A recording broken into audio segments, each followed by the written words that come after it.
Let's get nuts.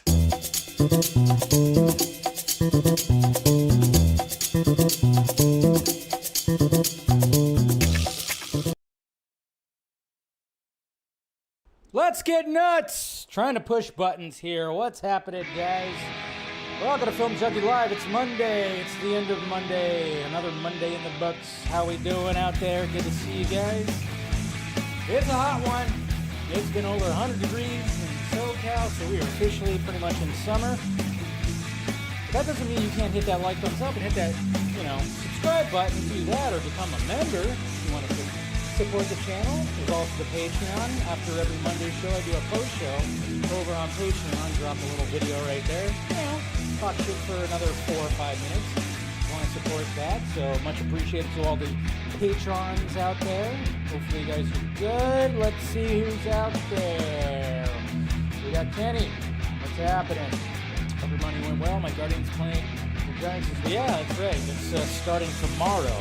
And speaking of the Giants made a huge trade yesterday, which was insane. And I have mixed feelings about it. But we'll see what happens when it comes to that trade. Crazy trade, that's for damn sure. But should be good. Should be good. We got Clone Avenger right here. I was watching your older streams around the release of The Flash. I am so interested in Nick Cage Superman. They filmed a different scene with Cage and The Flash. Will we ever see that? Yeah, that was pretty interesting. Because Nicolas Cage, he claims that, what was shown was not what he shot, but then again, who knows what they actually explained to him. I don't know. It was pretty damn interesting. They said he was on set for hours on the scene. I would love to. Yeah, they should. And I made that argument as well. I said, you know what? Do some kind of animated something. Let's get Ernie Altbacher right there. Maybe he'll want to do something. But yeah, do like an animated Cage Superman and have Nicolas Cage come back, do the voice. I'm sure he'll gladly do it. And, get some more of that Cage Superman, man. What's going on for you, Jason? Good to see you, bud. We got Indiana Jake right here. Always great to see you. We got Eric, Mr. Harboiled. The ultimate DC question for Gunn to crack. What's Batman's legit purpose in a world filled with superpowered heroes? That's going to be interesting to see, too. He's probably keeping an eye on every single one of them. That's for damn sure.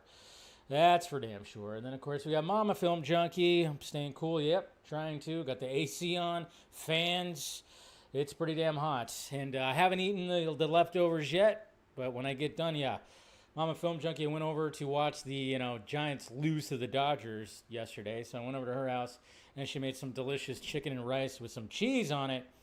Which can't wait to, fire those up into the air fryer and heat that up and have some dinner, some leftovers from Mama Film Junkie. Very much looking forward to that. Very much looking forward to that. What's going on? Versus Seed, good to see you. Yeah, of course, rub it in. It's fine. And then Jacob, what's wrong, Jacob? What's going on? What's happening? JD McRae, what's happening? Good to see ya. All right. Ninja Gamer 13. Last trailer's janky, but the lack of A-list superhero and specifically Superman films the past few years, current cultural shift and resurgence of Americana make a perfect storm for Superman success. There you go. Could be. Batman's low-key evil. Yeah, that's what we love about him. Now, he's not evil, he's just always prepared. That's the thing. He's always prepared. That's the way I look at it. He's just a prepared man.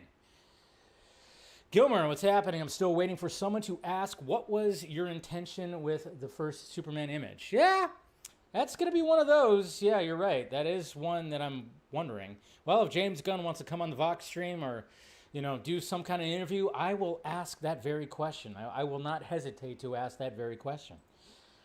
Curl Cortez, what's happening?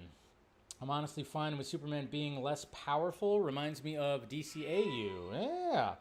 Yeah, we'll go over that Rolling Stone article that got released. And thank you, Taladia Plays, 15 months being a member. Much appreciated, sir. Good to see you, of course. So yes, again, guys, hit that like, thumbs up, subscribe, do all the things. Hopefully, you had a good weekend. I had it, like I said, had a pretty pretty good weekend. You know, it was pretty chill. Pretty chill weekend. Didn't really do anything Saturday. Didn't really do anything. Like I said, it was hot. It was hot. It is very hot. 100 degrees for the past 3 days over here in SoCal. It's supposed to cool off a little bit and be like 90 degrees, but you know, so did that, and then like I said, went over to Mama Film Junkie's house to watch the Dodger game, so that was fun. But you know what's funny is like today, just like probably an hour and a half before I started the stream, I got really excited because I went over to my TikTok because I was gonna post one of the clips, and I got really excited for something that I was like, what? Because I was literally thinking of this concept not too long ago. And this video made my day because today was just kind of like I woke up just kind of, blah, you know, one of those, you know, work frustrations. And then, of course, you know, you get done with work and whatever. But I got this video showed up on my feed. And if you're a child of the 90s, you will totally be jealous of what I'm about to say to you right now. But in my hometown that I grew up in the 90s, well, you know, not the full 90s, but, you know, for most of the 90s, for sure, in the downtown area, which a lot of bars and everything are, apparently this Thursday, there's a speakeasy, which, if you don't know what a speakeasy is, it's basically a secret bar, is going to be opening up down there that is 90s themed. 90s themed speakeasy bar. And I went, oh my God. Because I shit you not, I was thinking about like, why are there not like 90s bars? I don't know why I was thinking about it, but I was going like, why is there like somebody should open a bar that has like a 90s theme to it or something. And I went, oh my God. And then all of a sudden it's like I wished it into existence. Because now there is going to be not a public bar, kind of a private bar where you have to set a reservation. So it's not going to be crazy. It's a speakeasy. I've been to one speakeasy. No, I've been to two speakeasies, which are really cool because they're always themed and you have to like make a reservation and everything's all decked out and just really cool. And I'm like going, oh my God, there's a 90s themed speakeasy that's showing up back in my hometown. And I'm like, okay, I shit you not. I took a screenshot. I sent it to like 17 people. I was like, oh, what's happening? I got so excited. I went, geez. So excited. Because, yes, I'm a child of the 90s. What could I say? I got really excited. There we go. Just thought I'd share that with you. So, are you happy the Giants got a switch-hitting superstar? Is he a switch hitter? I thought he was just left-handed. Is Devers switched? Yeah, okay. I thought he was just a lefty. Have I only seen him bat left-handed? Is Devers really a switch hitter, Antonio? Good to see you, by the way. Yeah, it's gonna be interesting. Rafael Devers going to the Giants. So, well, the first game, they're not playing tonight, so we'll see what happens when it comes to tomorrow. So, anyways, yeah, and I feel for you, Clone Avenger. Yeah, the Rockies are. Yeah, they're not that great. Okay. Oh, yeah, he's not. He's a left-hander. Okay, so he is left-handed. Okay, I was about to say, I don't remember. I've always seen him bat left-handed, so. But anyways, all right. So that's besides the point. Anyways, that was my excitement that happened like an hour and a half ago. I couldn't believe it. I was like, wow, a 90s themed bar? Yeah, that's right up my alley. Anyways, let's see. You're a Braves fan, but I rooted for the Red Sox. I hated Yankees. There you go. Yeah, such a weird trade, and I don't know. Like I said, I think, Devers is a little bit of a diva. I think he's a little bit of a diva. I always thought, like, oh, yeah, those big chubby cheeks. He's always chewing that tobacco and spitting. Never really liked the guy, and then now he's a Giant, so I have to learn to like the guy. So, okay. Anyways, that's enough sports talk. And thank you, of course, Joe right here for the $2 super chat. Much appreciated, sir. And seeing Superman early on July 8th, so am I. Very excited. Yes, very excited too. And we're going to do a lot of Superman talk. Like I said, Superman talk. And I just kept the Warner Brothers logo because we're going to be talking about the anniversary of 3 films that are, Warner Brothers. They're not DC Studios. So I'm going to talk about that. And then, of course, the box office. And then Spaceballs too. Let's talk a little bit about that too. So, all right, let's get to the tweets. And good to see you, Droga. I want to do, of course, you guys know I love art, and this is Batman art, and this art goes hard. And Marcelo Miliquet made this right here, and I went, oh, yeah, this is like animated Batman world. And, well, I mean, the art speaks for itself. Look at that. Look at that. That's just good stuff right there. That's just good stuff. That art goes hard. So you got Bruce Wayne looking at the Robin costume. And, of course, we're all assuming that, yeah, this is after Robin has, it's probably the Jason Todd Robin, who has, of course, been killed, and Bruce Wayne is feeling guilty about it. And just the way that it's designed, with the light, with the reflection of Bruce, you can't see his eyes. And, yeah, this thing goes really hard. It's so just perfectly placed when it comes to everything. And I'm like, God damn, that's just beautiful art right there. And I'm a sucker for some beautiful art. And that's very much in the style of like the DCAU, like kind of Bruce Timm kind of vibes going on. What's going on, RJ? Good to see you. Good to see you, buddy. What else we got? Man, we got plenty. I mean, that's the thing. I'm like looking through my tweets and I'm going, geez, a lot of Superman stuff. Oh, man. This movie can't come out I just inject this freaking movie into my veins already. I mean, I'm so anticipating this movie just because, again, they've hooked me. They've hooked me. Zach, what's his name? Zach Kragers? I can't remember his name now. Is it Zach? Whoop. Who's directing Weapons? I just sent this to somebody. Is it Zach Krager? Yeah, Zach Krager. That's right. Zach Krager, who, of course, did... can you remember the last movie that he did, or some of the movies he did, which is kind of funny because he was kind of like a comedic actor, and now all of a sudden he's directing horror movies, which is great. And of course we have Weapons that's coming out, and yeah, this looks pretty freaking good right here. But they released the first clip.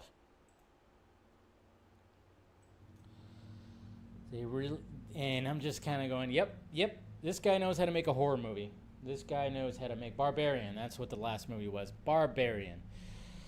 But obviously, when it comes to Weapons, it's about this teacher whose entire classroom, the kids decide at 2:14 a.m.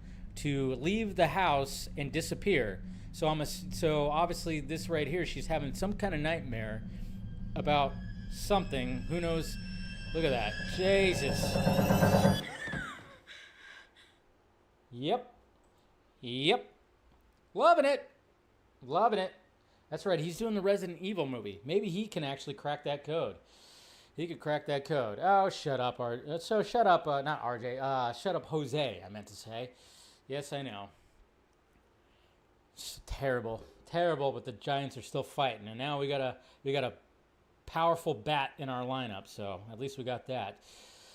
Let's see, Samir, where can you read the Rolling Stones article without having to pay? Well, it's online. There's like a whole thing right there, so. You almost got caught in that crossfire. Jordan Peele is also a comedic actor, and now, yeah, exactly. So, but it's just funny because I had no idea that Zach Krager was in comedic stuff, and then all of a sudden I was like going, oh wait, when I saw what he looked like, I'm going, I've seen that guy in multiple things. I love that. Him and Jordan Peele. That's right. All right, what else we have? We don't need to talk about that. We don't need to talk about that. Nah, we don't need to talk about that. Nah, why do we need to talk about that? Okay, so this is kind of funny right here because, it is, when it comes to DC movies and when it comes to box office, it is kind of interesting when you look at the analytics, you look at the numbers. You look at the numbers and you start breaking it down. Like, what are the most successful DC movies? And I saw this on my feed from Geek Vibes Nation, and they posted the top 5 DC opening, weekends, the top opening weekend box office numbers. And, can you tell what's the running theme of the top 5? Batman vs. Superman, The Dark Knight Rises, The Dark Knight, The Batman, Suicide Squad, which features, Batman and has Batman villains in it? Because I'm Batman. Yeah, Batman seems to be a box office draw, doesn't it? Yeah, always the box office draw. Well, he's the GOAT. What can you say? I mean, that's why Superman, like when it comes to this new Superman movie, you kind of go like, okay, well, hopefully we can get a good box office draw when it comes to just a standard Superman movie. Yes, I know it's got other heroes in it, but still a Superman movie. There's they're not fitting any kind of other names in that title, but that's just what happens. I mean, Batman sells. Batman's just top. I think Spider-Man is on top of him, but that's an image right there that you could put in your brain. Yeah, the GOAT. He's the GOAT. He's the GOAT. I just thought that was funny. I was like, yeah. And then, of course, speaking of Batman right here, we got Rico. We got, his name's Rico Jr. Great. He makes some good stuff. And, of course, we're going to be talking about Batman Begins. Talking about Batman Begins and the anniversary of Batman Begins. He created this poster right here. Come on. This is what I love when I follow artists and then, we become friends too, which is great. But this is his Batman Begins poster. And I love that. You got the bat right there. And then, of course, you got him falling. And it just looks really cool. And I don't care what anybody says. The Batman Begins costume, the suit, the bat suit in Batman Begins. Best one. Best one. It's better than the Dark Knight one. I get it. The Dark Knight one's more practical. But the Batman Begins one, he just looks like a beast in that. I know he can't turn his head, and he's like kind of, he's doing that shit. But hey, what can he do? Oh boy. Okay, let's talk about this. Let's talk about this because a lot of people were talking about this over the weekend, and it caused a bit of a ruckus, especially on Twitter. It did. I mean, a lot of people saw this screenshot. I saw it. And I just kind of laughed about it. I wasn't taking it too seriously, but yeah. It's just kind of, but nowadays when it comes to the way the discourse is, when it comes to the DC fandom, and when it comes to the Snyder fandom, and the Gunn fandom, and all the craziness that's happening when it comes to it, yeah, it's absolutely crazy how things are. And this screenshot was being passed around, and a lot of people were commenting about it. And here's the screenshot right here. It was from Reddit. From Snyder Cut, Tricky Foods 5757.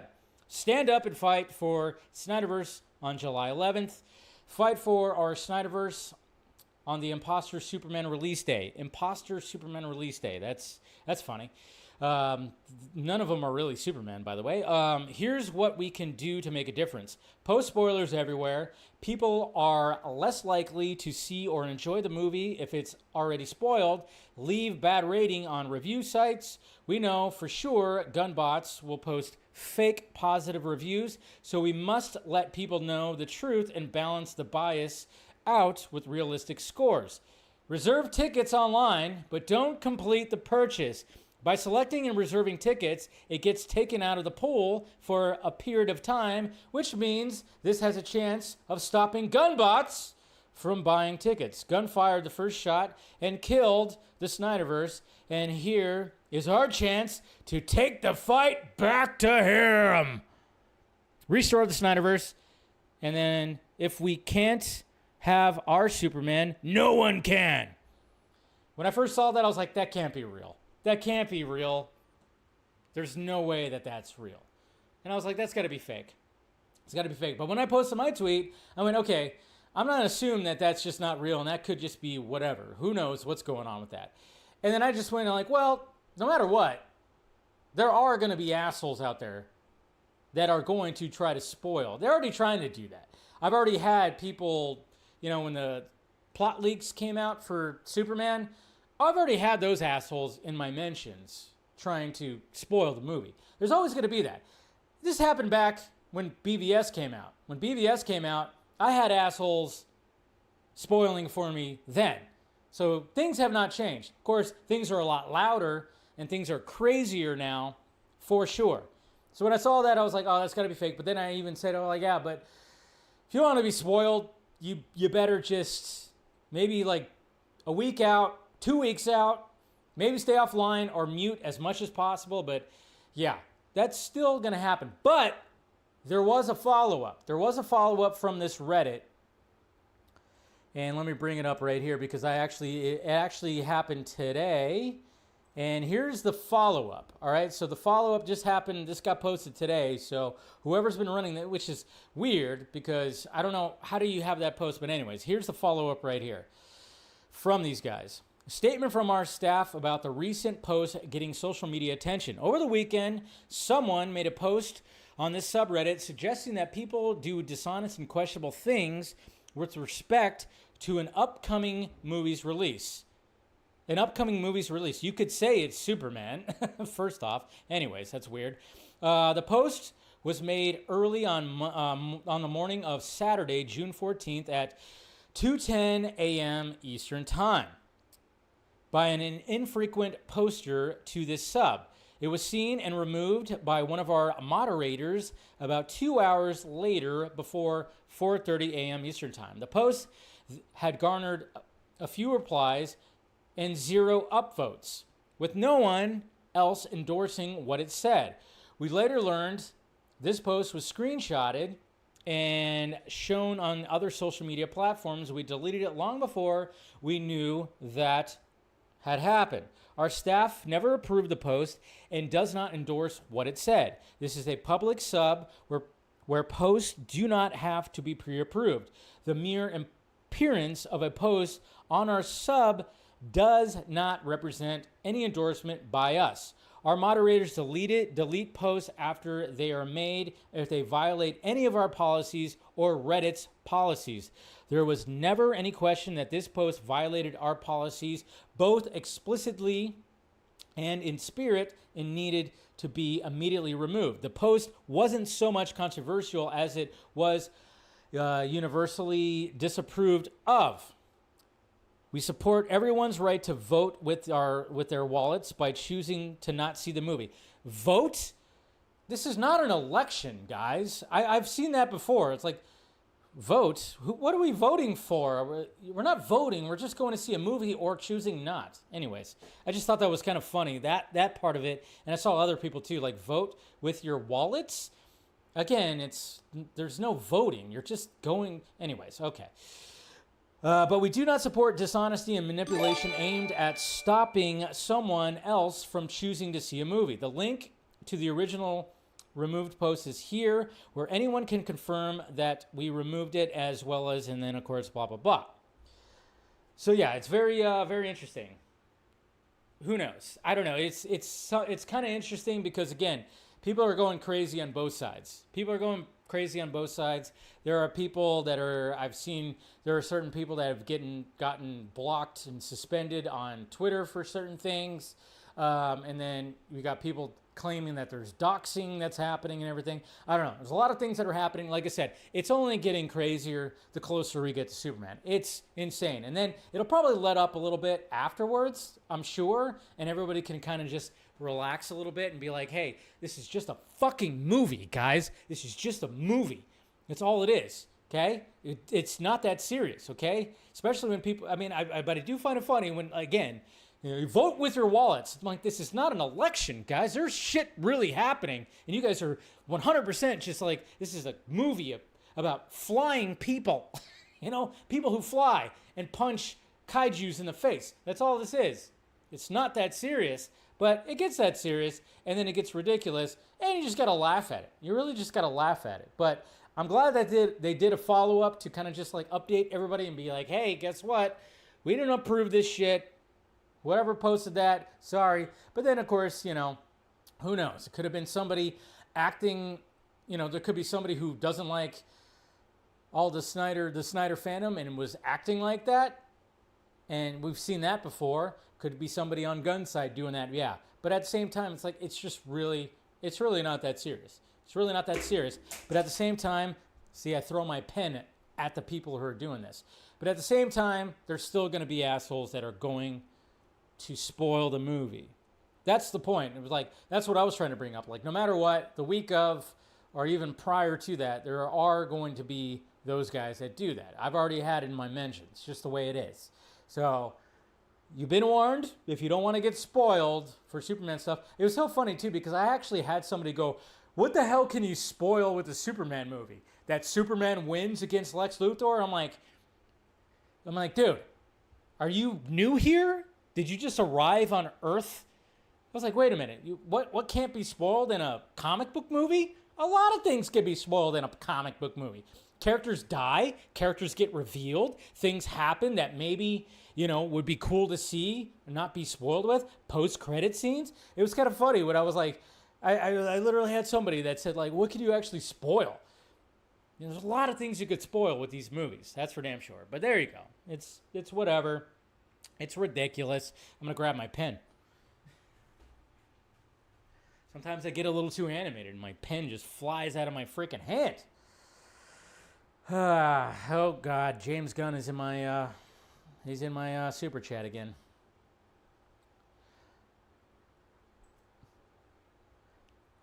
Man. All right. History of Batman. History of Batman. This is pretty cool right here. Not the first time there's been this style of art when it comes to, like especially movies and stuff like that. But this is from Benzie Queen, and this is pretty cool right here. So you got all the different, we got Batman and Batman-type characters and everything. So, man, I mean, look at all them right there. I mean, you got everybody. You got everybody in there. Adam West, right at the, in the animated series Batman. And they even have the mask from I think that's the mask from Night's End, right? Night's Fall. You even have that. I mean, you got the old school black and white Batman. So many Batmen in here. You gotta love it. Gotta love it when people do that stuff. I thought that was cool. I would gladly have that up on my wall. On my wall. Also, happy Father's Day, belated Father's Day to all the fathers out there. Good on you for being good dads. All right, we got new numbers when it comes to all the studios and how much they pulled in when it comes to the box office. And for at least, until now, basically Warner Brothers was on top, which it was nice to see because, as much as what's happened with Warner Brothers and now we have the new regime, Zazie Pants is kind of a douchebag, but whatever. I'm still rooting for Warner Brothers to actually be a successful movie studio again. And this year they are, but of course Disney has now taken the top spot. 2025 distributors race. U.S. box office nears a $3.7 billion mark. And so as you can see right there, Disney has taken the top spot. Obviously, Lilo and Stitch really helped with that. So they're at $1.06 billion. And Warner Brothers is second with $904 million. And then everybody else is Universal, Paramount, and Sony. They're still in the 200 range. Universal almost at 300. I'm just kind of wondering, like, man, what big movies? What big movies do those guys got coming out? Not really much.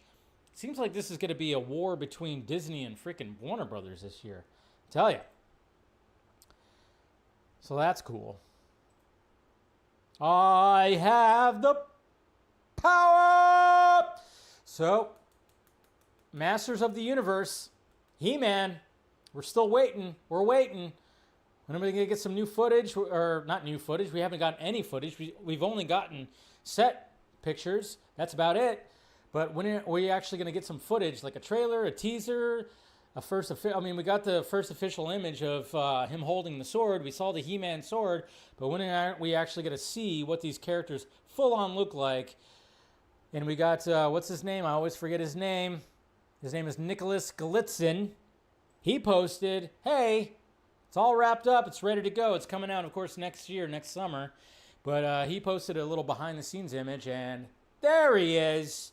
There's He-Man. There's Nicholas. Standing right there in the full costume with that sword on his back. You can see the hair and see the back.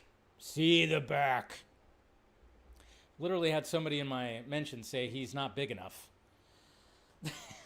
I swear to God, it's so weird when I get dudes in my mentions commenting on another dude's physique. Not big enough. That's like the latest thing now. He's not big enough. It's been the latest thing in the last couple of years where people are saying he's not big enough. I'm like, well, I'm sure if he stood next to you, he probably towers over you and his shoulders are bigger than your entire body. That looks cool. Oh, now Sydney Sweeney is in there. Universal is the Odyssey's not. Is the Odyssey coming out this year though, Jacob? Isn't that next year? And yeah, we got Jurassic World. That's right. Forgot about Jurassic World. Forgot about Jurassic World. Yeah, that's coming out. Oh, Will Smith. Will Smith. Will Smith? Well, I like Will Smith. I've always liked him. He was my favorite actor in the 90s into the 2000s. And, you know, he's always been a favorite of mine. But, let's face it, last few years, he's kind of fallen off. And he did reveal yet again. That he passed up on another role. That's right. If you guys know that Will Smith, he passed up on not just The Matrix. When the Wachowskis wrote The Matrix, Neo, they wanted Will Smith to play Neo. Thank God it didn't, it didn't work out, because I think Keanu Reeves was like perfect for that. But Will Smith turned it down to do Wild Wild West, and Wild Wild West bombed at the box office, even though I would argue it's not terrible. It's an enjoyable movie. I think it is. But he passed up on that, and he also passed up on Django Unchained. That's right. So Jamie Foxx, of course, got that one. But originally, Tarantino wanted Will Smith for that. And now it's been revealed, and you know what? Let me pull up, because there's actual video of this.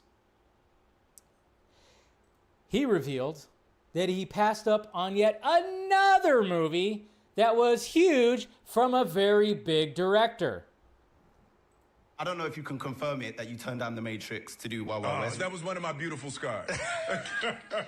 Are there any other movie roles that you've, turned down, or maybe, I can't. It hurts too bad. You don't even want to revisit it? It hurts too bad. I don't think I've ever even said it publicly before. Mm-hmm. And I'm going to say it now because we're opening up to one another. Yeah. Chris Nolan brought me Inception first, and I didn't get it. Wow.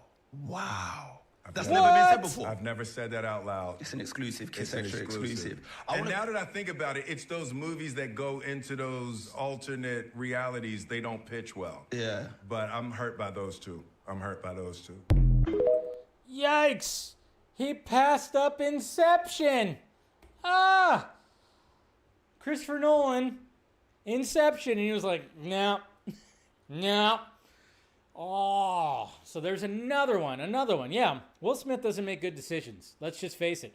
When it comes to movies or, marriage, he just doesn't make good decisions, apparently, when it comes to certain aspects of his life. But, he's still been, pretty successful. And he also hasn't made good decisions recently when it comes to music. Have you seen the new song that he dropped?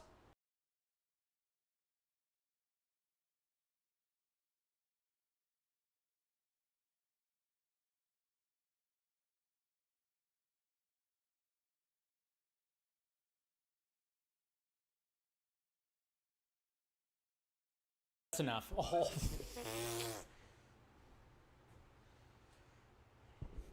All right.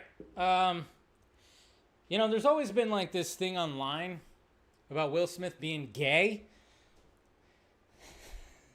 When you write a song like that, that's not helping the case. It's almost like you're like, I swear to God, I'm not, guys. I like pretty girls. Whoo. Yeah. It's just like, holy crap. Now, you're not beating those little, rumors right there by releasing a song like that. And then I'm just kind of going like, Jesus Christ, after everything that happened, what's Jay to think about that, huh? She okay with that one? Or is she going to go, find some young 20-year-old to sleep with again there, Willie? I don't know. It's just crazy. It's just fucking, I saw that and I couldn't believe it. I was like, you've written some freaking good songs in the past, man. And that's what you come up with? And that's your music video? Yikes. Yeah, apparently there's somebody that are making these little, now Will Smith's in the chat. Oh.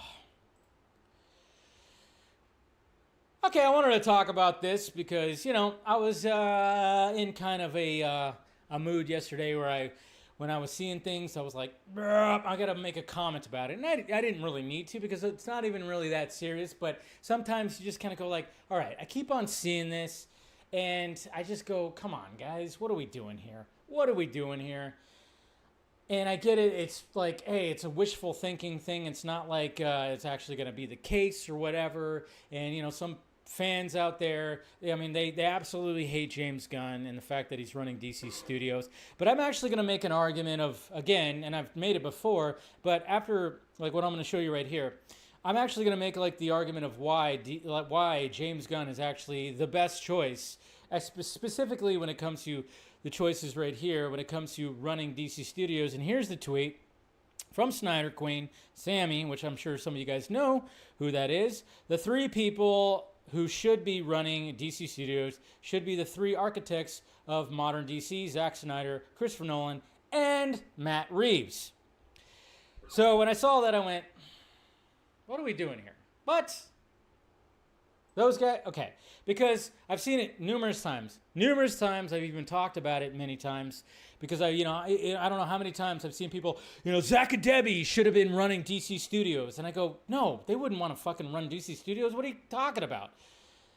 And then I remember when I saw somebody who has a YouTube channel actually post after Zack Snyder posted that image with Jim Lee. They said that these two should be running DC Studios as opposed to James Gunn and Peter Safran. I'm going, no, okay, I get it. You guys hate James Gunn. I get it. You have that derangement syndrome. You think the guy's the worst thing to ever come, to ever be a director. I get it. But it's so funny. But see, my argument right here is, so say we have these choices right here. First off, Jim Lee does not make movies. So when I saw that he should be running DC Studios, no, Jim Lee is, he draws. He draws things. He comes up, he does comic books. Okay, he should stay where he is. He's not a filmmaker. He doesn't, when it comes to movies, no. Okay, first off. Okay, so, and I was looking at the three suggestions right here, and I went, okay, so first off, when you take these three, it's kind of interesting when you look at their filmography. And I'm kind of going like, all right, so Zach, first off, when it comes to Zach, he got his, obviously when it comes to the CBM world, the comic book movie world, yeah, Zach, he got put on the map. I would say that, Dawn of the Dead, helped a little bit, but 300 was really where people went, whoa, man, he found his space. He found his signature right there when it came to Zach. But, so Zach has had success. He already became a name, pretty much, outside of DC, outside of the DC universe, okay? But then, of course, he got, obviously, the big success when it came to the DC universe. Cool. But then, it's like, you don't want to be strangleholding that, and now he's making original stuff. Cool. Christopher Nolan, well, it's interesting when it comes to Christopher Nolan because people knew who he was from before. I did because when I saw Memento, I was like, oh yeah, Memento, this guy.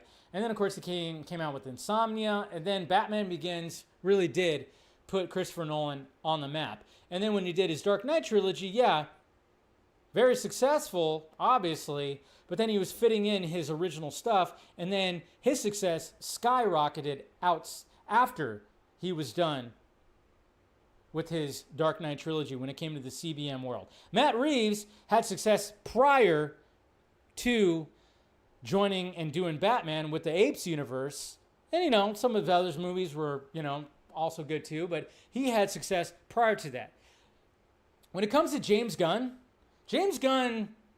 pretty much is going to live in the CBM world for his entire career. Like, James Gunn, outside, and I think anybody who loves him or hate him can actually agree with this. James Gunn outside of the CBM world hasn't been a huge success. I would say, yeah, maybe the Scooby-Doo movies for sure, but I don't think anybody really knew, like, oh yeah, James Gunn, James Gunn's Scooby-Doo. Those were successful, but I don't know. I don't ever remember hearing James Gunn's name being out there and being a brand until Guardians of the Galaxy. So Zach would not want to run DC Studios. He has Stone Quarry. Christopher Nolan has his production company, Syncopy. Is that what it's called? I think, yeah. He's got his own production company. And then Matt Reeves also has his own company, which is like, what, Six and Idaho? Is that what they're calling it? So neither one of them would actually want to do that. And why would you want to take these three filmmakers, unique auteur type filmmakers, and keep them into running a studio that's based on DC? No, that doesn't work. James Gunn, on the other hand, who has a very unique knowledge, more knowledge than all three of them when it comes to the DC world and the characters, yeah, that's somebody who's actually should be running it, whether you like him or not, but he should be running it because he has the unique knowledge. He's only really had the big success in that world. He's been in the Marvel machine. So, yeah, I'm kind of going like he is the better choice out of all of them, regardless of how you feel running this studio. Just saying. And I know some people are going to be like, no, and they can't accept that. But all three of those other guys, no, they don't need to be running a studio. They need to be making original content. I hope that Matt Reeves, and I heard that Matt Reeves actually might have a movie I guess he's in talks of directing that is outside of this world too, because I'm like going, yeah, as much as I'm waiting for the Batman Part 2, I want to see Matt Reeves also do maybe something original because he is a unique director. I'm just saying. But we'll see what happens. Like I said, we'll see what happens when it comes to where this new DCU goes and if James Gunn's going to be able to handle it or something like that. But I'm just saying, somebody like him, somebody like Kevin Feige, they're going to be in the comic book world for their entire career. And I don't think the other three should be stuck in there. I think those guys are so creative that they can come up with original things, which we love, right? Anyways, he'll probably be in the industry forever, for sure. He probably will be. Would not be surprised. Okay. Let's see. Oh, this is pretty cool right here. Speaking of filmmaking, I was kind of wondering about this. I'm sure you guys know who Chris Stuckmann is. Some of you guys know who Chris Stuckmann is. Chris Stuckmann, I was watching his videos. He kind of inspired me to start doing my YouTube channel because I would watch his reviews, and I still watch his reviews. And I don't agree with everything that Chris Stuckmann has to say, but I remember he was filming his first movie called Shelby Oaks, a horror movie. And I remember he was like taking a break from doing, film critique and doing his YouTube channel to film this movie, which is really awesome that he took his career to that level. But I totally forgot. I was like, oh yeah, he's got a movie coming out. And according to IndieWire, Chris Stuckmann's horror movie, Shelby Oaks, will release October 3rd in theaters. Neon has doubled the film's budget to add more gore and violence, as well as film some reshoots inside the real prison museum from the Shawshank Redemption. Neon has a lot of faith in Chris Stuckmann. They want to get Stuckmannized. That's pretty cool. You get a budget for your movie, you shoot your movie, and then you go, okay, and you probably start editing, putting it together, get an assembly cut. You send it to the studio. The studio's like, you know what? You have something here. You need more. We'll give you some more money. You're going to double your budget. You're going to do some reshoots in some really cool locations, and we're going to add some more freaking gore and violence. That's pretty damn cool right there. I love that. So good on Chris Stuckmann. looking forward to that. I'm looking forward to that movie. Hey, you guys, let's take a little break. Want to take a little break with all this movie talk and nerd talk to see one of the coolest dogs in the world who apparently, he was just chilling at, some kind of outside bar. Just probably like the coolest dog ever. And then when he realized somebody was actually video recording him, he reacted. So just chilling. Oh, there's a camera. Smile. I mean, come on. That's got to be one of the coolest dogs ever. He just flat out was like, oh, there's a camera. I'm going to smile. That's like one of the coolest dogs you'll ever see right there. I mean, come on. Love that. Now back to a movie trailer that was released today. And that is, of course, for The Naked Gun. Once you kill a man for revenge, there's no going back. A voice in your head saying over and over, "That was awesome." Who are you? Drebin. Detective Frank Drebin. Thanks. Okay, see, that stuff right there. That right there. Just little subtle things like that right there is hilarious, is funny. Okay, because obviously he's driving and then somebody just hands him a coffee through his window. Little subtle things like that. That's what I love about parody movies. When they have little subtle humor, right, like that. And there's a couple of, we're not going to go through the whole thing, but there's like a couple of things that happen like that in this trailer.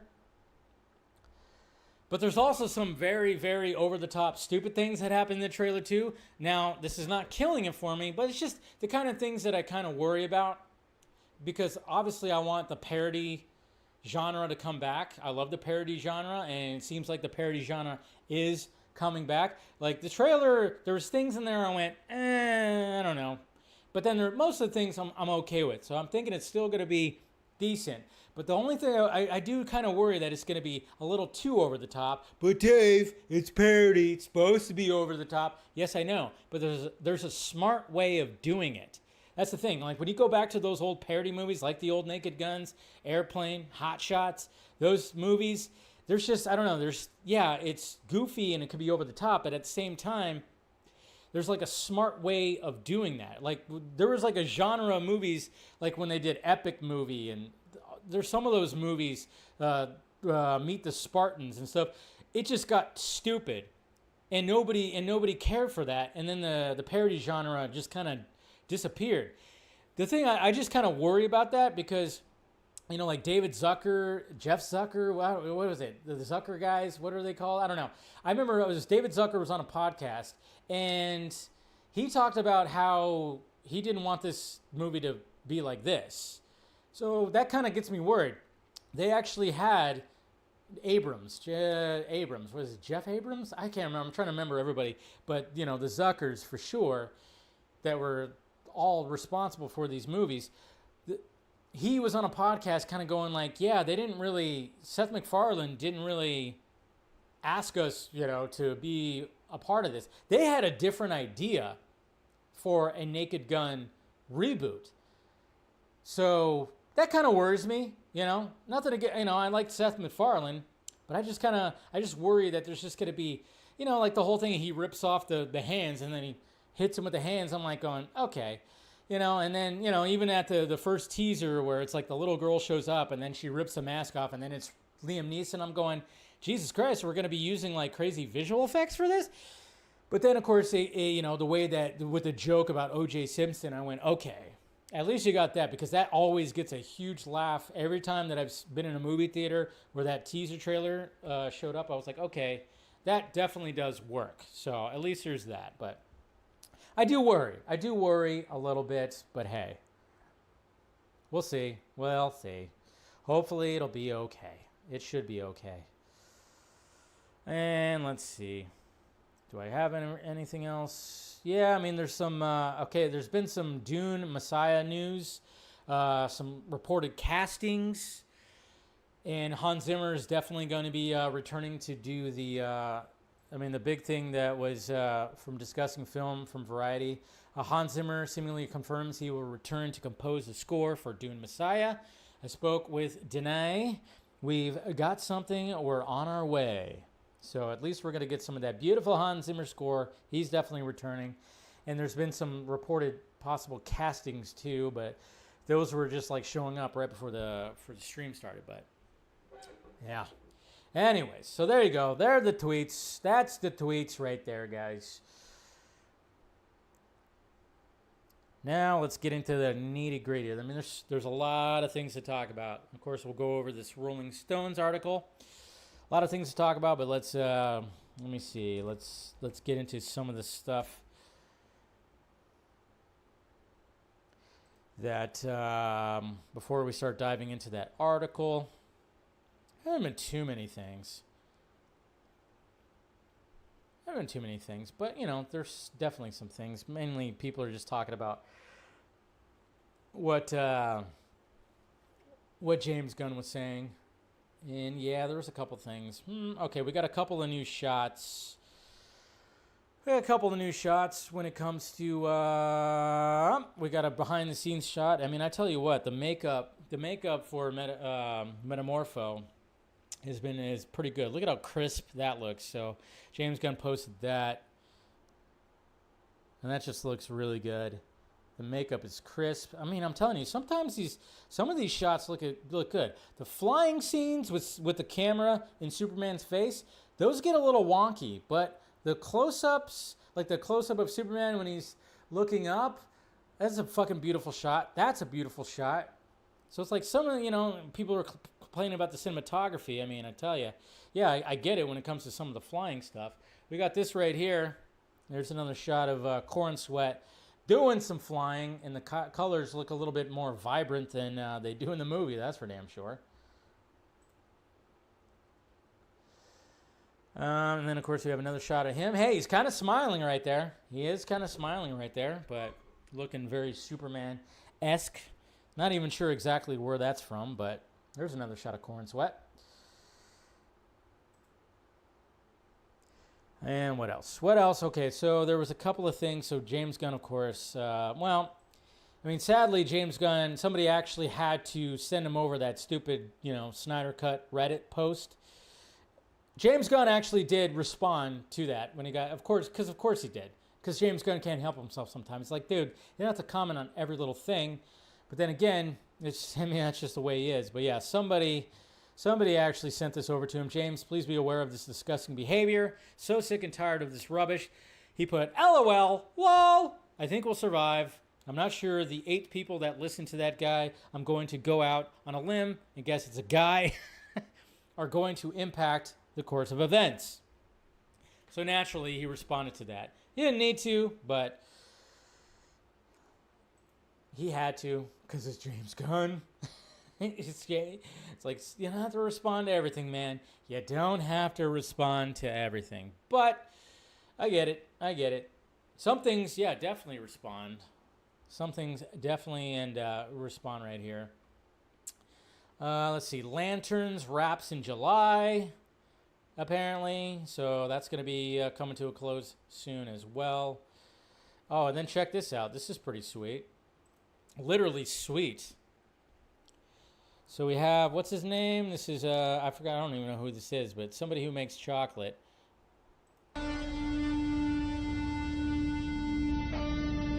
Let's go ahead and mute that. But yeah, he's going to make himself, look at this. So he's going to get a big ball of chocolate right here. And then he's going to cut all the lines out. He's going to, obviously you guys know what he's making. He's making the Daily Planet globe out of chocolate. So, again, the marketing has just been crazy massive. I honestly haven't seen marketing like this since BVS. I think a lot of people can agree with that the marketing for BVS was phenomenal. And the marketing for this has been pretty phenomenal too. But yeah, making this whole thing out of chocolate. If you want to view paradise, simply look around and you will. Look at that thing. Jeez, beautiful. Uh-oh. Oh, of course he had to do that. He had to do that. He had to do the shirt rip at the end. Just so sweet. Literally sweet. His name is Omri Gushon? Gushon? Yeah, that's what it says right here. So on Instagram at Omri Gushon. Yeah. Probably saying his name wrong because you guys know I'm bad at names. Thank you, Arkham Knight 99. James Gunn, the GOAT at ratio. Yeah, I mean, like I said, I know there's a lot of people that love that he responds to everything. I just sometimes think he doesn't have to respond to everything. That's all. And I know, and I'm willing to bet that, Warner Brothers and DC Studios might be like, dude, come on, don't do that. Sometimes just let it be. Just let it be. But I get it. It's fine. And then some people, of course, this is from HMV in London. It's like a big comic book shop called HMV Shop. They got Superman all up on their building right there, including another shot of Crypto. Established in 1921. Crazy. So that's pretty sweet. And let's see. I posted some. Let's go through some of the threads. The threads of what James Gunn was posting. Oh yeah, there's that too. There's a couple of things before we start diving into that Rolling Stones article. Okay, so obviously, so we got this right here. Okay, so Teen Titans, the Teen Titans movies, the Teen Titans movie was rumored that it was actually going to be they're going to start doing casting this fall, so like September, October. Somebody asked James Gunn, there are rumors on TikTok that Teen Titans movie is going to start casting this fall. When would be a good time to have reps submit me to casting? So if somebody wants to, of course, be what? Looks like he wants to be, Robin, Nightwing, maybe. That's complete BS. So there you go. That's BS. That rumor debunked. Are you pleased with Amelia Alcock's and Jason Momoa's costumes for Supergirl? Very. Of course. Sure, they're going to look absolutely fantastic. James, do you like Brandon Sklenar's Spencer Dutton in 1923? Yes, that show was great. Brandon Sklenar. Batman. He's my choice, and a lot of people's choice. Seems like James Gunn's been paying attention to that guy. I would not be surprised if he has him in his sights. But then again, I get it. And some people, it's going to be cast by Twitter. No, he's still going to put him through the process. You still got to put him through the screen test process, okay?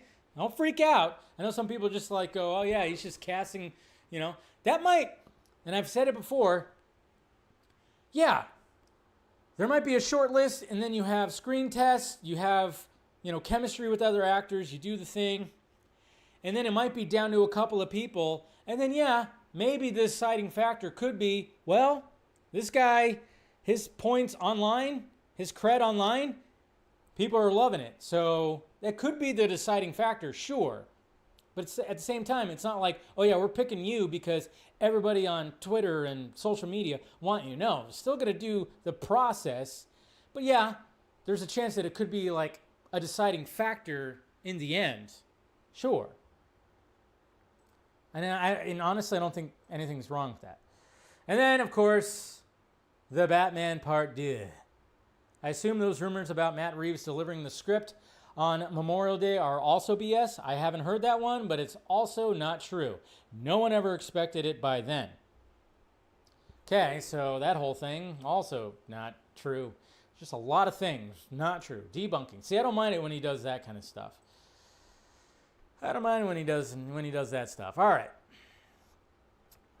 We're not going to go through the entire article, of course. We're just going to pick some things, certain things when it comes to this Rolling Stone article. So yes, here's the Rolling Stone article that we're going to be going over. Superman director James Gunn, you don't want everyone to root for you. And look at him, opening up a book, all dressed to the nines, in black and white. Jeez, this guy wants to be Zack Snyder so bad. Oh, I love it when I see those those tweets. He wants to be Zack Snyder so bad. It's like, no, I don't think he does. Nobody wants to be somebody else so bad. I don't think that. But DC Studios co-CEO goes deep on his high-stakes take on Man of Steel, the future of his new DC universe, and how getting fired helped him feel loved. So naturally, we're going to be, going through all that. But let's really just dive into some of the things here. Supergirl, which is out next year, is wrapping principal photography. How much were you on the set? 0. Very little. I mean, at the beginning, but I've been pretty busy, as you might imagine.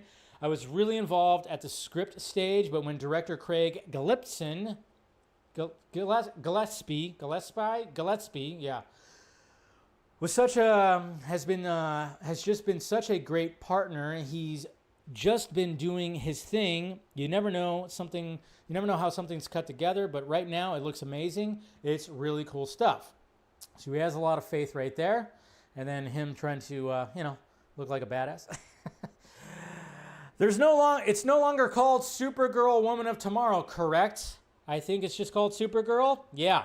So I think we all suspected that.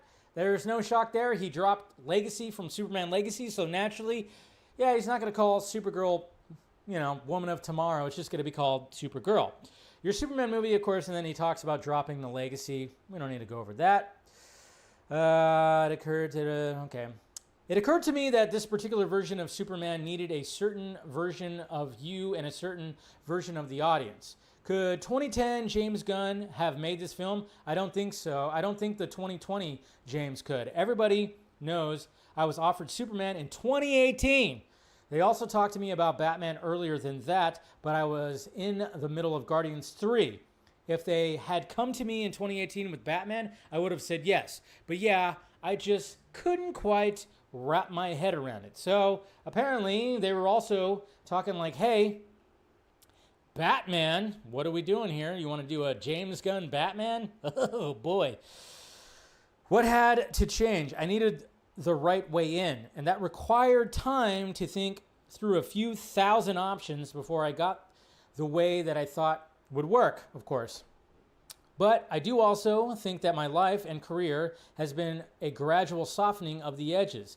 I still like black comedy. I still have edges, but I used to like provoking a lot. Of course, we've seen the tweets. And today, although I still seem to do it, I don't really like doing that. In my heart, I'm pretty sentimental. I just believe in basic human values. I think Guardians of the Galaxy was a good starter kit for that. So that's part of him cracking the code. And then of course he talks a little bit more about that. I've seen a bit of the movie, and there's a very grounded interview scene between Lois and Clark that seems like new territory for you. That's a huge thing for me. I have long talking scenes in Guardians, but they are stuffed with jokes. And that's not the case here. What? No jokes? There's funny stuff that happens in that scene. Well, there you go. But it's all situational. And so allowing myself to write that scene, which is truly about two characters and the different ways they see the world and morality. So you would have had the impulse to make that more jokey? Yeah. Horror movies and comedies are so comforting to a filmmaker because if they're working, the audience is reacting constantly. Even like people crying at the end of Guardians 3, but it's also a rather selfish thing as a filmmaker because I'm not making something so that I can sit in the audience and be happy. I'm making something that really works on a fundamental level. So I have to be willing to sit there with an audience and not know if they're liking it or not. And then, of course, it talks about right here the firing back in 2018 after you temporarily got fired from Marvel for some old tweets. You've said a ton of friends reached out to you, and that for the first time in your life, you had a transformative experience of feeling truly loved. There's no doubt that without that experience, I don't think I would have written the Superman that I wrote. I definitely wouldn't be doing this job if I didn't get fired, but I don't know if I'd be doing this job if I wasn't for that. I just don't think that character I just don't think that a character that pure would have quite appealed to me. Interesting. And then, of course, talking about how did the door open? I don't think that opened the door to me writing the pure Superman. That opened the door for me to stop creating so that people would like me, blah, blah, blah, doing that stuff. That's downplaying it, so people would love me. I think on some level, everything I had done came from a pleasing place. A tap dancing for the audience kind of thing. That's exactly right, which came from that kid in a dysfunctional family trying to make everybody happy by dancing around. Literally, that's what my fucking career was. Not in total, but it is, neediness, of course, and just kind of talking about that. So, coming from a place from the heart, that's good. And then, of course, talks about more of that. One of the big innovations here is the sci-fi Silver Age Superman stuff, robots, etc. That has never been in a live-action film, which is very true. That's why when I say that, yes, this is a fresh take of Superman, it definitely is, regardless of how you feel about it. Yeah, I think that's the biggest tonally novel thing about this film. It really is based on the tone of the 2000 comic book series All-Star Superman in a lot of ways, and taking that tone into a cinematic realm is not the usual thing for a superhero movie or for any movie. So I was really thinking a lot when making the film about graphic novels more than movies. And then they bring up, of course, Fantastic Four, talking about that. And talking about how there's like a familiar vibe. He says, yeah, they were like, there's all that kind of stuff. It kind of brushes it off. On a story level, what cracked Superman for you? It was Crypto. There you go. Of course it was Crypto. I think we all kind of gathered that Crypto was kind of like, oh yeah, if I can pull that off, that's going to crack the whole thing. The beginning of the movie is the first thing I wrote, with Crypto coming to Superman in the snow, so I guess, yeah, now we know exactly where that is, and Crypto taking him home.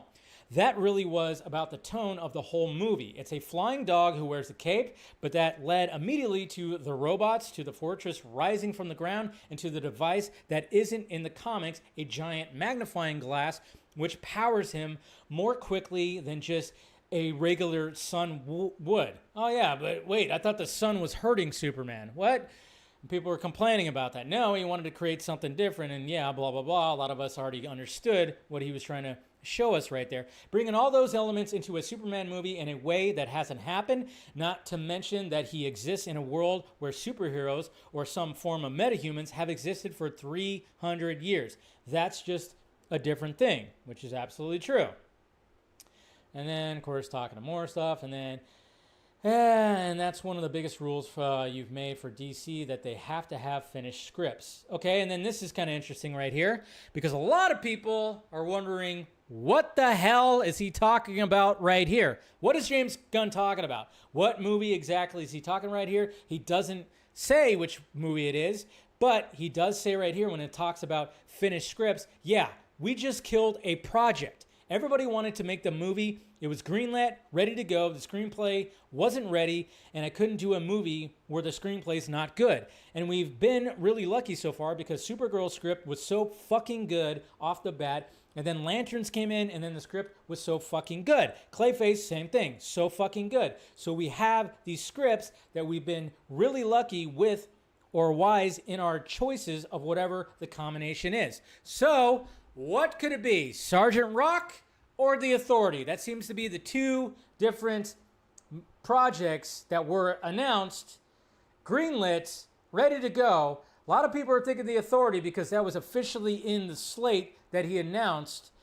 And Sergeant Rock wasn't technically full-on greenlit, even though it seemed like it was. So that's what's interesting. I thought it was Sergeant Rock. But now I'm starting to think that maybe The Authority is not going to actually happen. I don't know. It's weird. You would think having the engineer in Superman that was actually going to be leading to all that, I don't know. So your guess is as good as mine when it comes to all that. But it is a good thing that, hey, the script wasn't there, so we had to kill it. We had to kill it because it's just not happening. We have scripts for all this other stuff. And then, of course, talking about Creature Commandos and Peacemaker. Let's see. Keep going. What is the link here? So, okay, talk about being sober. And more stuff. But I don't know. What do you guys think? Is it the Authority or is it Sergeant Rock that he was talking about? All right, keep going. Spy vs. Spy, blah, blah, blah. Talking about, okay. In the Superman trailer, we see Lois already knows Clark is Superman. So you bypassed one of the stickiest issues. How does Lois not see past the glasses? James Gunn says right here, it comes up again later in the movie, and it's explained. She says it. We mention it. And it's a one-off, and people chuckle, and there's stuff later in the movie about the glasses that are canon. That's canon in the comics. What? Canon in the comics? It's almost like he knows comics. There's a controversial 70s issue of the comic book where it shows that Superman basically uses super hypnotism to change people's perception of him in the glasses. It was an idea sent in by a fan that has been mostly ignored since. Something like that. I only know it from Tom King. The first time we met was at Peter Safran's house. We had this sort of writers group come in. One of those people was Tom King, and he was the most helpful. I'm like, I just don't know how to fucking deal with the glasses thing because it bothers the fuck out of me. All that little stuff that people are like, it's a fantasy, let it go. I'm like, no, I have to explain everything. So he doesn't want to do the suspend disbelief. He's like, no, we got to explain it. Everything for me has to come from a place where I believe it, as outlandish as it is. With Rocket, I could not just make it a talking raccoon. I had to have real foundation for where he came from and how he came to be. And I needed to believe that. Wow, it sounds like James Gunn really digs deep into all this stuff. He's not just throwing shit at the fucking board. Crazy, right? What are some of the other things you felt you needed to explain to make Superman work? That there are things that I know I don't explain, that I don't even want to say out loud. But I wanted Superman to be vulnerable. I see the online things. Who would beat whom? Homelander or Superman or fucking whatever, Adam Warlock or Brightburn. And I'm like, this is the fucking stupidest fucking conversation. Jesus, you potty mouth. So when whoever would win, this fight means that they are the best because I'll just go out and write God-Man, who can destroy you with a wink, and I win. And I win all the fights forever. But I didn't want Superman who could punch planets.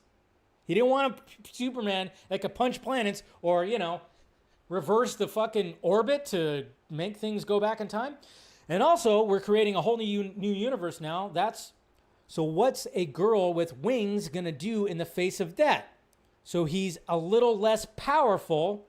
Guy Gardner's pretty fucking powerful. They're all pretty powerful. So this is another thing where it's like, oh yeah, Superman's powerful, but he's also a little vulnerable because guess what? If you have somebody named Superman who can do basically anything, you have to create some kind of challenges. That's what Zack did. That's what Zack did with his Superman. He created certain challenges for him by deconstructing the character. Now, James Gunn is approaching it in a different way, too. What else do we have? Let's just start talking about... Okay. Let's see. Split planets, blah, blah, blah.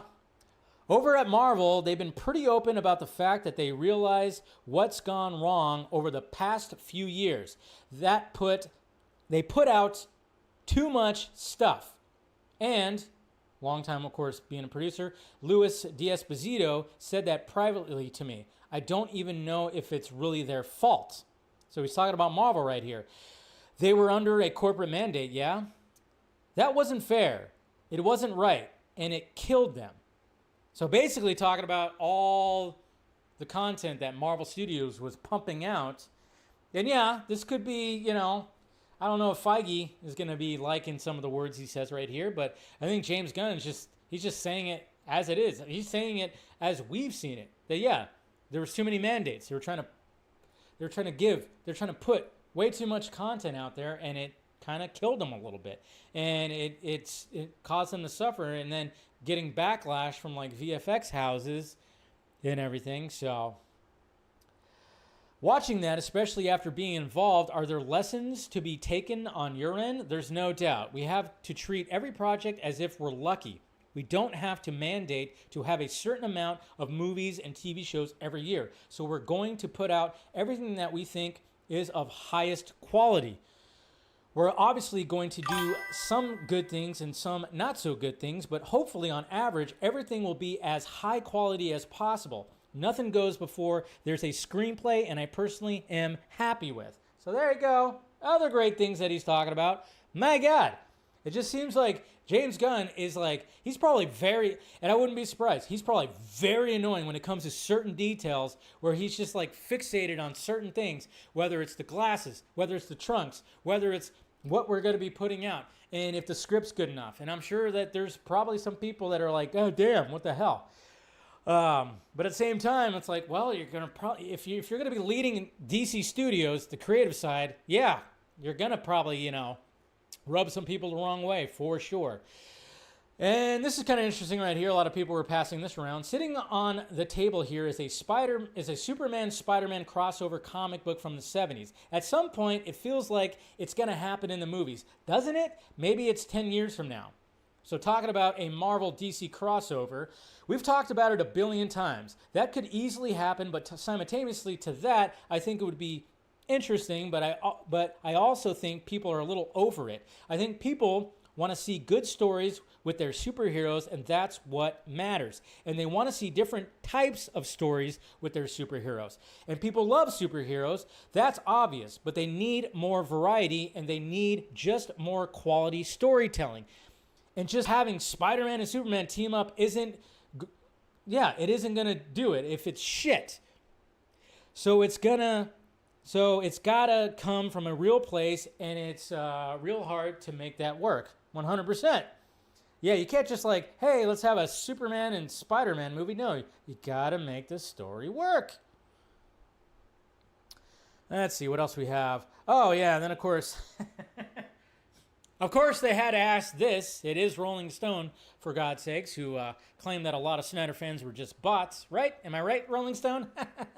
Oh, you fuckers.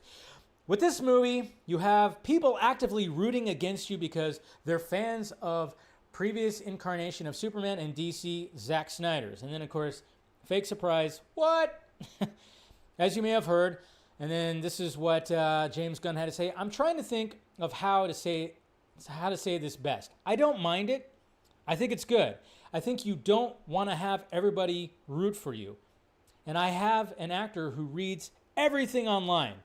I won't say who it is, but he'll read this article and he'll know who it is. It's one of the top 5 in Superman. So one of the actors, I'm guessing it's Eddie. I don't think it's Corn Sweat.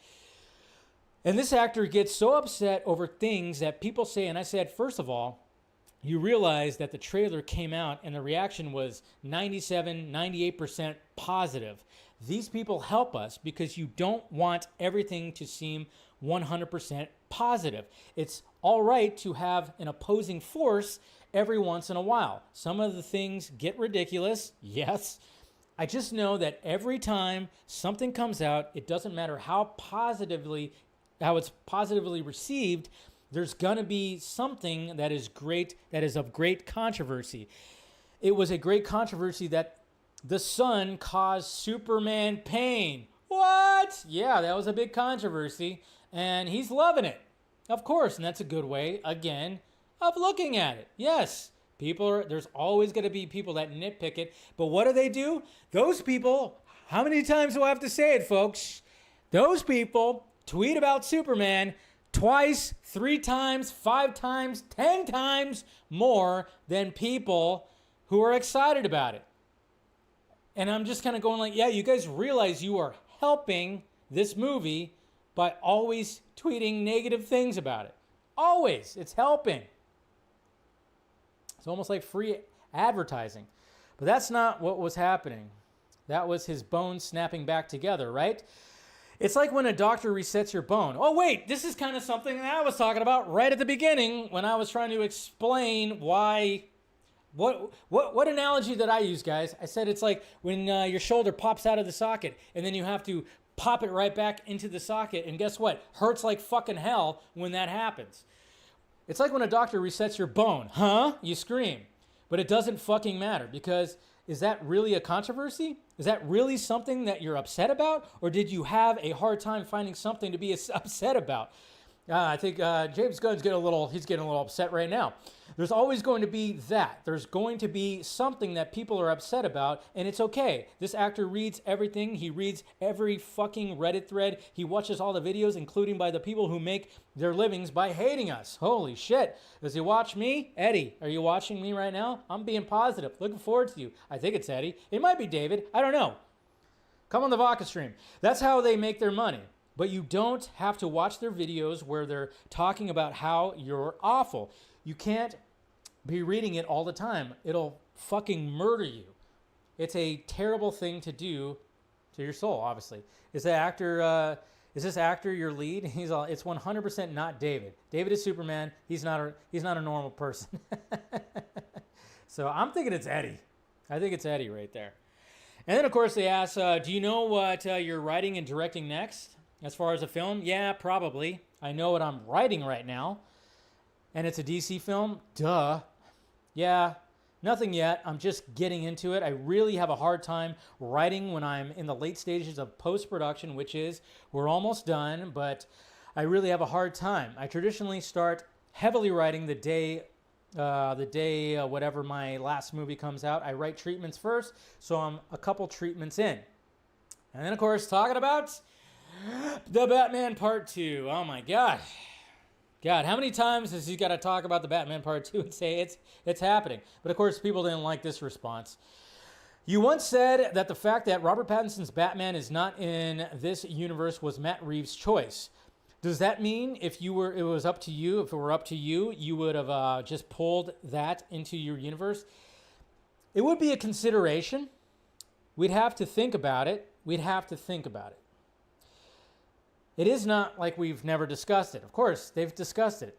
If there's, yeah, I mean, I think people know that. But of course, obviously, he's like, no, we're going to do our own Batman. It's interesting. Your answer is much more present tense than I expected, as if it's an ongoing possibility. No, I don't. Batman's my biggest issue in all of DC right now, personally. And I'm sure it's a little thorn in the side that he does have to, that there is this other Batman world that he has to deal with that. No doubt that, and I know there's people out there that are even claiming this, and I would not be surprised that James Gunn is like, I can't, I got another Batman out there, but I also need a Batman over here, and I'm sure it's a little thorn in his side. I'm sure it is. There's no way that it's not. And in a perfect world, he probably wishes that he didn't have to have this other Batman, sure, but at the same time, we know that Batman's good. He knows that it's good, and he knows that fans want to see the conclusion to all that, whether it's one more movie or two more movies, and then maybe another show or something like that. But yeah, so he says, no, I don't. Batman's my biggest issue in all of DC right now, personally, and I'm not writing Batman, but I am working with the writer of Batman and trying to get it right because it's incredibly important to DC as Wonder Woman. So outside of the stuff that I'm doing in the projects that are actively going, our two priorities are finishing our Wonder Woman and our Batman scripts. Yes! The Batman script, is it still called Brave and the Bold? Right now? Yeah, right now. Because in the future, it won't be. Just like they dropped Legacy and Woman of Tomorrow, it's not going to be called Brave and the Bold. Are you kidding me? That's going to get dropped too. It sounds cool, but at the same time, there's been so many Batman films. It's like, what are you going to call it? In the broadest sense, what needs to be figured out to make those two properties work? Batman in this universe, Batman has to have a reason for existing, right? So Batman can't be just, oh, we're making a Batman movie because Batman's the biggest character in all of Warner Brothers and blah, blah, blah, blah, blah, blah, blah. Which he is, but because there's a need for him in the DCU and a need that he's not exactly the same as Matt's Batman, but yet he's not a campy Batman. What? I'm not interested in that. I'm not interested in a funny, campy Batman. Really? Huh? James Gunn? What Wait, people are telling me different online. So we're dealing with that. I think I have a way in, by the way.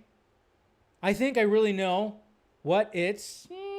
I just am dealing with the writer to make sure that we can make it a reality. You have my attention, sir.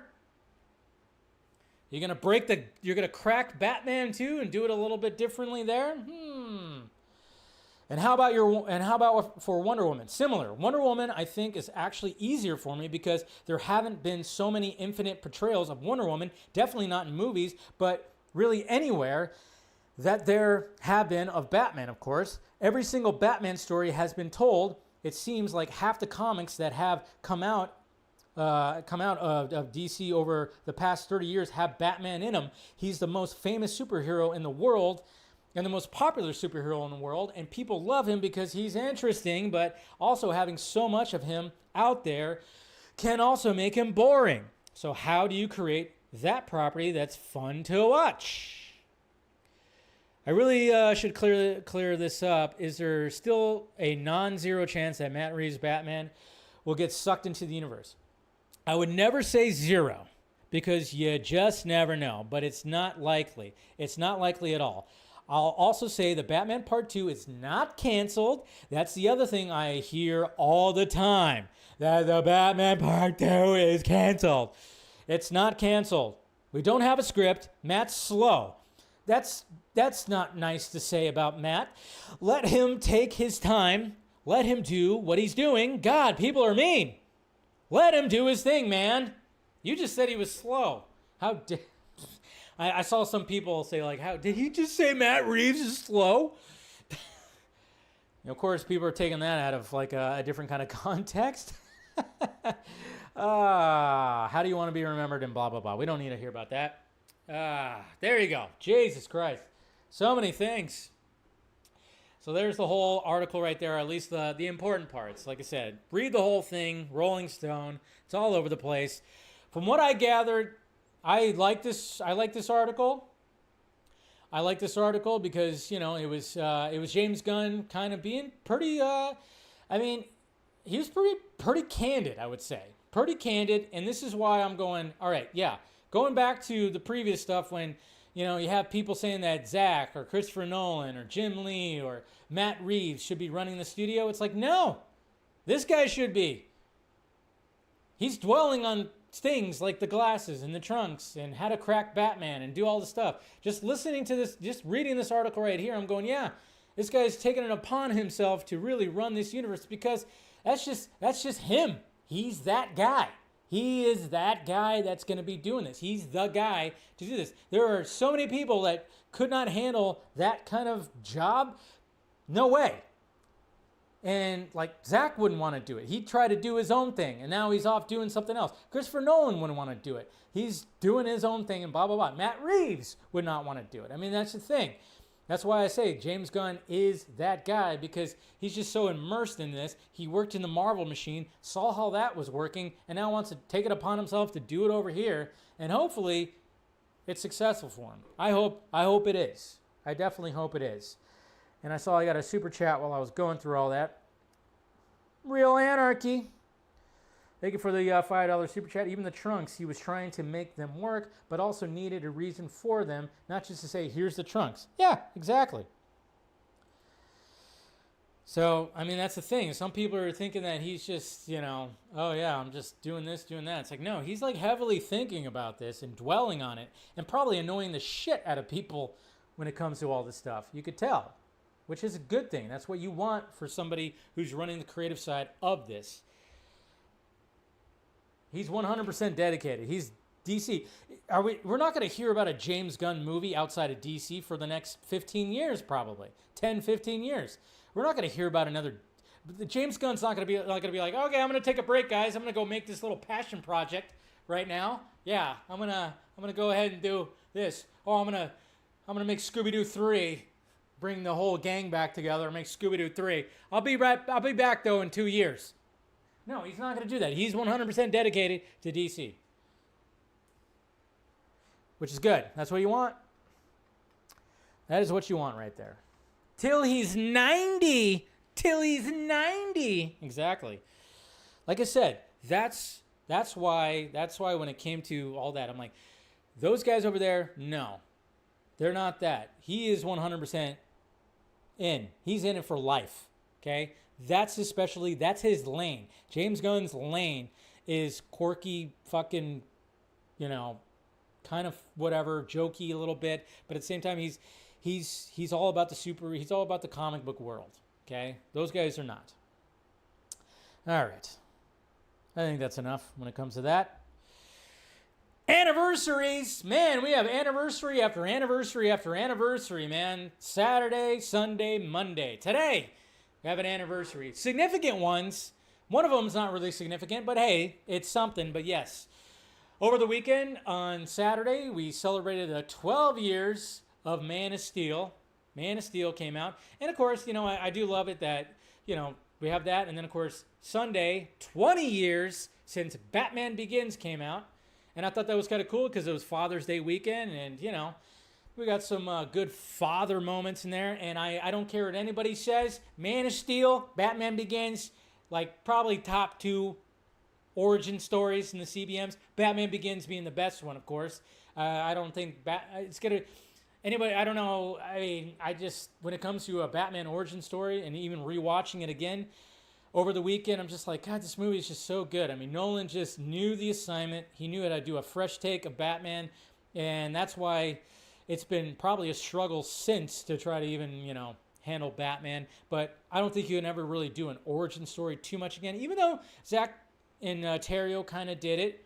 But not that much. They just showed the killing of the parents again in a very Zack Snyder unique way. But yeah, man, it's just like great. It's just so great. But yeah, we had that, and then of course I saw people complaining that James Gunn didn't post about the anniversary of Man of Steel, which I don't know why he would actually do that. But of course there are people out there that are like going, "Why didn't he do it? I thought he was besties with Zack." I'm like, no, he didn't do that for Batman Begins either. And then he didn't do it today for, guess what? 30 years of Batman Forever. Wow. Batman Forever.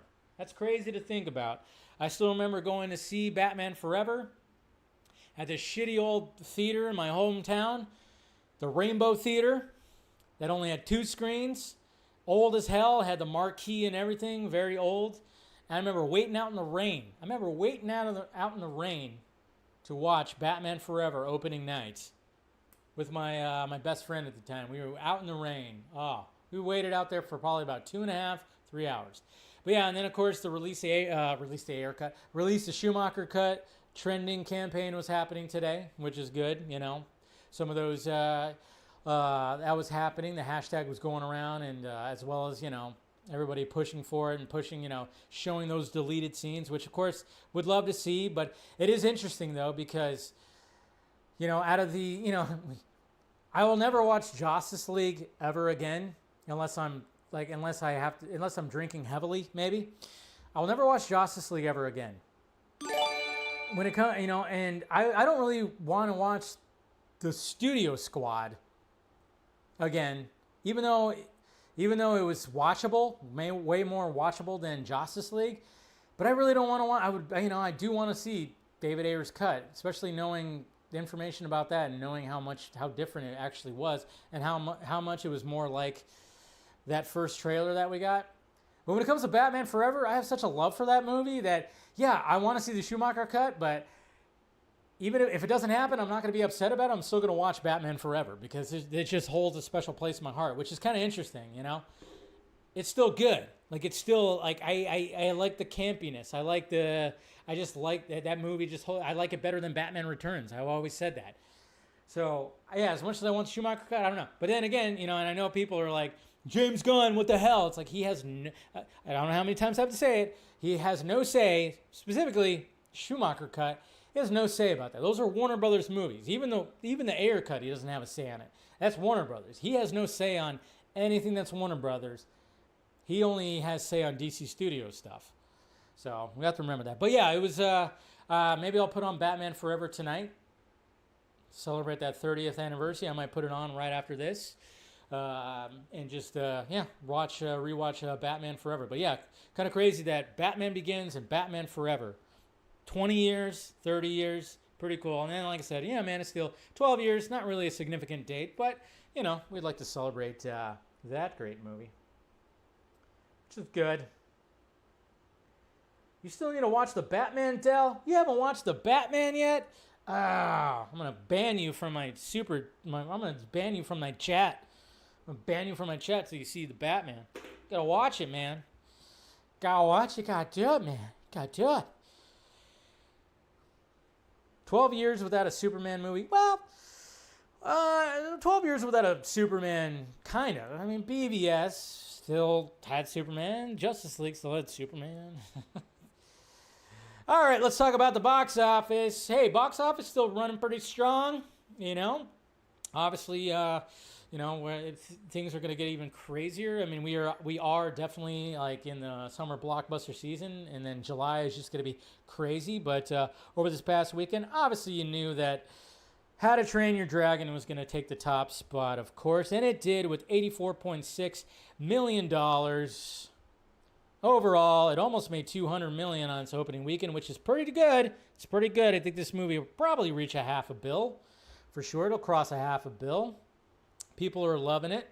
Like I said, I enjoyed it. I was, at the first 20, 25 minutes, I was going, why am I here? And then I was like going, oh, okay, yeah. Yeah, movie's enjoyable. And then, of course, Lilo and Stitch, which is upping those Disney numbers right there. It currently sits at $858.6 million. I wonder if it's going to make $1 billion. I think it will. Probably will. And then we got the Materialists. We got Materialists, which is, hey, we have an adult movie. Yay, an R-rated adult romantic comedy with 2 actors who've been in CBMs. But it made 15.5. 12 million domestic. So I'm sure the budget wasn't that crazy, but there's been some discourse when it comes to this movie. I've seen some discourse where people were just not really liking it that much. And then rounding out the top 5 is Mission Impossible: Final Reckoning. It crossed $500 million, so that's good. It's good to see that. I don't think it's still going to make its money back, though. And then Ballerina, of course, which still hasn't crossed $100 million, but it's at 92, essentially $91.9 million. So, yeah, that's the box office. And, of course, this weekend we have Elio, Pixar, so that should do well. And then we got 28 Years Later, which is the movie I'm going to see. We'll talk about those reviews on Wednesday's show. And Karate Kid Legends, where is that sitting? That hasn't even crossed $100 million. Yeah, that was just a misfire. That was a misfire. That could have been something that was really good, but that was a total misfire. I don't care what anybody says.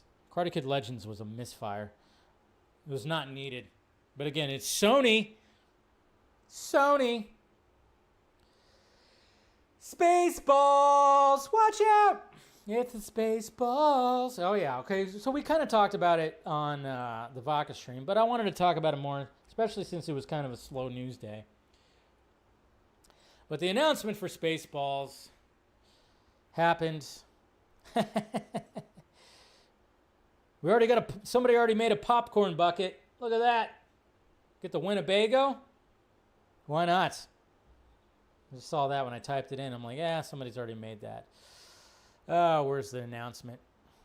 I got to find the announcement. Where's the announcement? There's the announcement. Okay, so I'm sure you guys saw this. It's great. Got the music, the scroll. 38 years ago, there was only one Star Wars trilogy, but since then, there have been a prequel trilogy, a sequel trilogy, a sequel to the prequel, a prequel to the sequel, countless TV spin-offs, a movie spin-off of the TV spin-off, which is both a prequel and a sequel, not to mention 2 Dunes, 7 Jurassic Parks, 2 Avatars, plus 3 upcoming Avatars, making 5 Avatars, 36 MCU movies with 2 different Robert Downey Jr.'s, DCU attempt number 1, DCU attempt number 2, an animated Lion King, a live-action Lion King, a live-action animated Lion King prequel, 8 Harry Potter movies, a TV series remaking the same 8 Harry Potter movies, a whole streaming service for Star Trek, 7 Alien movies, 2 of which were also Predator movies, not to be mistaken for the 6 Predator movies that are not also Alien movies, 1 Prometheus, which is kind of an Alien movie, 4 Beatles movies, and Oppenheimer. But in 38 years, there has only been 1 Spaceballs. Woo! Good stuff. Had to talk fast with that one. Until now.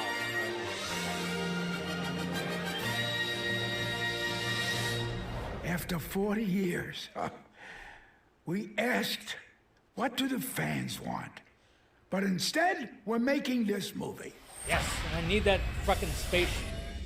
The Schwartz Awakens. May the Schwartz be with you.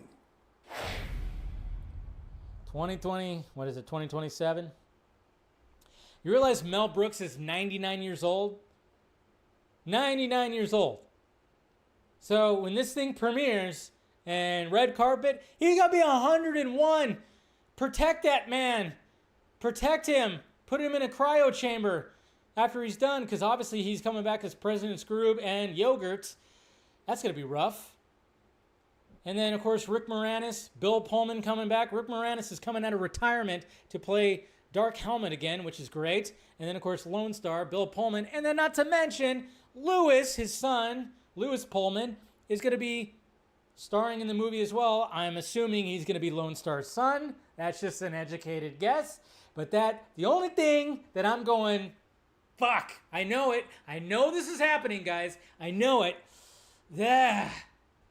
Because Josh Gad helped write this damn script. You know that motherfucker's playing Barf's goddamn kid, right? That's going to happen. I hope I'm wrong, but I've been saying it from the beginning. I'm like, motherfucker's going to be playing Barf's kid. I'm not a Josh Gad fan, as you could tell. I don't know. There's something about him where I just go, I don't know. He's kind of off-putting for me. He eats a lot of pudding, probably.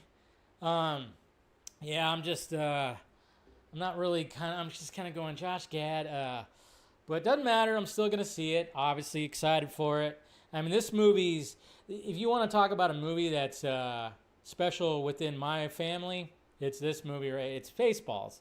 Spaceballs is just that movie. I think it's the best parody movie, the best spoof movie. And I watch it probably 4 or 5 times a year. Like, yeah, it's like I just put it on because I love it. So I'm worried. I'm worried about it somewhat, but, you know, it'll be cool. And hopefully it'll be good. But protect Mel Brooks, please. And I can't believe he's going to be like 101 years old. All right. Let's see. Let's get to Twitter questions now. Let's see what's happening. Make sure there's no chuckleheads, no craziness that's happening, because you just never know with Twitter. You just never know. All right. Let's see. Eric. Hey, Dave. Now that we're getting Spaceballs 2, what are your favorites from the list of Mel Brooks films? Any you find underrated or overrated? I can't really think on the top of my head. I mean, I'd have to look at his filmography again. I mean, obviously, you know, the classics like Young Frankenstein, of course, Blazing Saddles, which couldn't even be made today. Men in Tights. Gotta love Men in Tights. I know, somebody clipped that out. And he said it included a musical remake of The Producers. I haven't seen that one. Any chance we'll actually get merchandise? Oh, there's already merchandise out there for sure. I want to get what Mel Brooks is wearing, Spaceballs, the sweatshirt. Mr. Nobody, I think we all have a pretty good idea of Gunn's iteration of Superman, but what about Wonder Woman, Batman, Flash, and the rest of the Justice League and DC characters? Even Zack Snyder's original Wonder Woman was more ruthless. Yeah, I'm wondering if when James Gunn and Zack met up with each other, I wonder if Wonder Woman was discussed. You know? I would not be surprised if James Gunn picked Zack Snyder's brain when it came to Wonder Woman. And because we all know that Zack wrote a treatment for the origin of his Wonder Woman that was not what we saw in Patty Jenkins' movie. That's for damn sure. We saw he wrote this, took a picture of this, and then of course it turned into this. No compromise. What? Sorry. Anyways, Darkness Under the Wind. Dave, with Gunn saying there's complications with Batman in the DCU, could this mean Brave and Bold gets pushed to the second and final half of the first chapter so they have time to make an iteration work? Well, it seems like according to that Rolling Stones article, it seems like he's cracked it. They've cracked it, him and the writer. I just wonder if Muschietti is still directing it. I think that's what a lot of people are wondering. Is Muschietti still doing it? Kenny, hey Dave, super excited for Superman and the DCU going into the universe with an open mind. Yep, absolutely. And then anniversaries of both the Batmans. Love it. 2 of my favorite Batman movies. I'm with you on that. Devin Wooter, hi Dave. How surprised about Spaceballs 2? Have you watched the original before? Of course. I've watched it so many times. One of my all-time favorite movies. And are you happy that James Gunn is focusing on Batman and Wonder Woman scripts? And what's your favorite scene from Man of Steel? Obviously, First Flight. Batman Begins, because I just watched those movies. I like that scene right there on the dock when it comes to Batman Begins. Res97, hey Dave, what's your one wish that you'd like to see when Jim Carrey does eventually return to the Mask character in the sequel movie? The movie can be called The Return to the Mask or Return of the Mask. I don't know. Is he actually going to do that? I mean, I wouldn't hate it. But honestly, I've said it before so many times that I would actually like an actual pretty close to the comic book adaptation of The Mask. I would actually prefer that over Jim Carrey wanting to return for this Mask. But then, if he ends up doing that, it could be fun because he was great as a Mask. I love The Mask. I mean, I have the fucking Loki mask right here on my wall. So I love that movie. But if that were to happen, cool. But I would love to actually have an actual adaptation of the actual book because I collected those, which are very R-rated. Very almost Deadpool-like because he does break the fourth wall. Joshua G, Dylan G, hey Dave, I don't understand all these comments about can James Gunn even do a good movie when in fact he has done an entire comic book trilogy, which is one of the best, The Suicide Squad and Peacemaker, which showed John Cena can act and he knows his comics too. Yeah, I mean, there's people that they just hate him. They just hate him. Hate him with a passion. Clearly, those who are saying those comments never seen any of those films or shows. No, they have. They just hate them. Also, another thing, How to Train Your Dragon was different. Has a different Superman trailer that has yet to be released online, which shows Jimmy Olsen and Clark teasing each other. I didn't see that. I was hoping I was going to get the new trailer. I got the same trailer. I tell you what, I don't know how many times. Anytime when I've gone to the movies and there's a Superman trailer, it's always the first fucking teaser. It's always the first teaser. I'm going, what the fuck? I'm like, can I see the other trailers on the big screen, people? What are we doing? I hate that. I'm like, God damn. I don't know about you guys, but I'm not seeing that. I'm not seeing any other trailers. All right, just checking, making sure there's no chats in the Twitter feed. But yeah, pretty crazy. Gunn is not going to let DCU's Wonder Woman behead people. You never know. He did post an image of Wonder Woman with like a bloody sword. He's going to have a badass Wonder Woman.